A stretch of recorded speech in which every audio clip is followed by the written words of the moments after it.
Hi hello welcome to Shravana health tips. ఈరోజు మనం gynaecologist doctor Amulya కీర్తి మేడంతో ఉన్నాము. అందరికీ నమస్కారం. This is doctor Amulya Keerthi, consultant obstetrician and gynaecologist at life spring hospital Kukatpally. HSG అంటే ఏంటి మేడం? హెచ్ఎస్జి అంటే హిస్ట్రోసాల్పింగోగ్రఫీ అంటాం అనమాట. So basically it is a test for the tubes.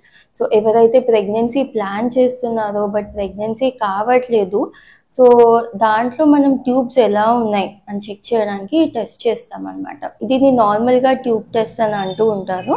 So మెయిన్గా ట్యూబ్స్ అనేవి ఓపెన్ ఉన్నాయా, ట్యూబ్స్లో ఏమైనా బ్లాక్ ఉందా అని చెక్ చేయడానికి ఈ టెస్ట్ యూజ్ చేస్తారు. ప్రెగ్నెన్సీ ప్లాన్ చేసే వాళ్ళకి యూజువల్గా మనం ఫీమేల్ ఫ్యాక్టర్లో యూట్రస్ ఎలా ఉంది చూడాలి, ఓవరీస్ ఎలా ఉందో చూడాలి, అలాగే ట్యూబ్స్ ఎలా ఉందో చూడాలి. సో యూట్రస్ అండ్ ఓవరీస్కి మనం యూజువల్గా స్కాన్ చేసి చూస్తాము.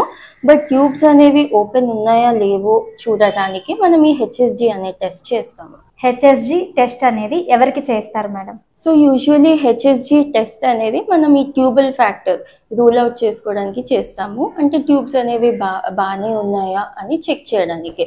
ఒక్కొక్కసారి ట్యూబ్స్ అనేవి బ్లాక్ ఉంటే మనము ఐవీఎఫ్ ప్రొసీజర్కి వెళ్ళాల్సి ఉంటుంది. సో ట్యూబ్స్ కండిషన్ చెక్ చేయడానికి మెయిన్గా ఈ టెస్ట్ అనేది చేస్తాము. అండ్ ఒక్కొక్కసారి మనము ట్యూబెక్టమీ అయ్యాక, అంటే పిల్లలు పుట్టకుండా ఆపరేషన్ చేస్తారు ట్యూబెక్టమీ అని, తర్వాత ట్యూబ్స్ అనేవి కంప్లీట్గా బ్లాక్ అయ్యాయా లేవా అని చెక్ చేయడానికి కూడా ఒక్కొక్కసారి ఈ టెస్ట్ యూజ్ చేస్తాము. హెచ్ఎస్జి టెస్ట్ ఏ టైంలో చేయించుకోవాలి మేడం? హెచ్ఎస్జి అనేది యూజువల్గా పీరియడ్ వచ్చాక డే 7 to day 11 చేస్తారనమాట. ఎందుకంటే ఈ టైంలో మనకి ఇన్ఫెక్షన్స్ అనేవి తక్కువ ఛాన్స్ ఉంటుంది. అండ్ అలానే ఇంప్లాంటేషన్ అంటే ప్రెగ్నెన్సీ ఛాన్స్ అనేది 14th day తర్వాతనే ఉంటుంది. కాబట్టి ఏమన్నా ప్రెగ్నెన్సీ ఛాన్స్ ఉంటే మనం బ్లాక్ చేయకుండా యూజువల్గా మనం 7th to 11th day మధ్యలోనే చేస్తాం హెచ్ఎస్జి అనేది. అసలు హెచ్ఎస్జి ప్రొసీజర్ అనేది ఎలా చేస్తారు మేడం? అదేమైనా పెయిన్ఫుల్ ప్రొసీజరా మేడం? హెచ్ఎస్జి అనేది కొంచెం పెయిన్ఫుల్ ప్రొసీజరే. సో బేసికలీ ఈ టెస్ట్కి ఏం చేస్తామంటే యూజువలీ బిఫోర్ ద ప్రొసీజర్ పేషెంట్కి పెయిన్ కిల్లర్ ఇస్తాము. అండ్ తర్వాత మనము సర్విక్స్ నుంచి ఒక డై పుష్ చేస్తామన్నమాట. ఆ డై పుష్ చేసి ఆ ట్యూబ్స్ అనేవి ఓపెన్ ఉందా అనేది ఒక ఎక్స్రే త్రూ చూస్తామన్నమాట. సో సపోజ్ మనకి హెచ్ఎస్జి అంతా నార్మల్ ఉంది అండ్ ట్యూబ్స్ ఓపెన్ ఉన్నాయంటే మనకి హెచ్ఎస్జి రిపోర్ట్లో యూట్రస్ అనేది క్లియర్గా తెలుస్తుంది. అండ్ ట్యూబ్స్ నుంచి మనం పుష్ చేసిన డై అనేది మనకి ఆ ఎక్స్రే ఇమేజ్లో కనిపిస్తుంది. బట్ ఒకవేళ ఏమైనా బ్లాక్ ఉంది అంటే మనకి యూట్రస్లోనే డై కలెక్ట్ అవుతుంది, కానీ ఆ స్పిల్ అనేది ఉండదు అనమాట.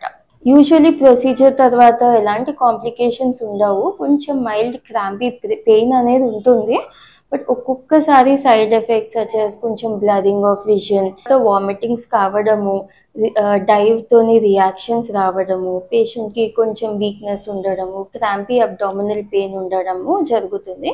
రేర్ కాంప్లికేషన్స్ వచ్చేసి ఈ allergy reactions and blurring of vision, లేకపోతే ఒక్కొక్కసారి వాసోవాగల్ రియాక్షన్ రావడము, ఇలాంటిది జరగచ్చు.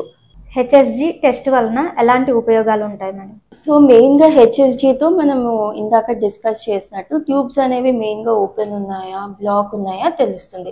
సో దాన్ని బట్టి ఫర్దర్ ట్రీట్మెంట్ అనేది మనం చేసుకోవచ్చు. ఒకవేళ బ్లాక్ ఉంది అంటే మరి దానికి ఏమైనా సర్జరీ చేయించుకోవాలా లేకపోతే డైరెక్ట్ ఐవీఎఫ్ ప్రొసీజర్కి వెళ్ళాలా అనేది చూడాలి.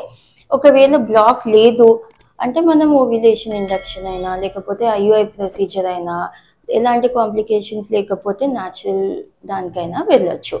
ఇంకొక అడ్వాంటేజ్ ఏంటంటే ట్యూబెక్టమీ చేశాక మనం కన్ఫర్మ్ చేసుకోవచ్చు కరెక్ట్గా బ్లాక్ అయ్యాయా లేవా ట్యూబ్స్ అని. ఇంకొక అడ్వాంటేజ్ వచ్చేసి మనం యూజ్ చేసే ఆయిల్ బేస్డ్ డై వల్ల చిన్న చిన్న బ్లాక్స్ ఏమైనా ట్యూబ్లో ఉన్నా కూడా అవి ఆ బ్లాక్స్ అనేవి రిమూవ్ అవుతాయి. Thank you madam. చూస్తూనే ఉండండి శ్రావణ హెల్త్ టిప్స్. మీకు ఏమైనా డౌట్స్ ఉంటే కామెంట్ రూపంలో తెలియజేయండి. Please like, share and subscribe Ravana Health Tips.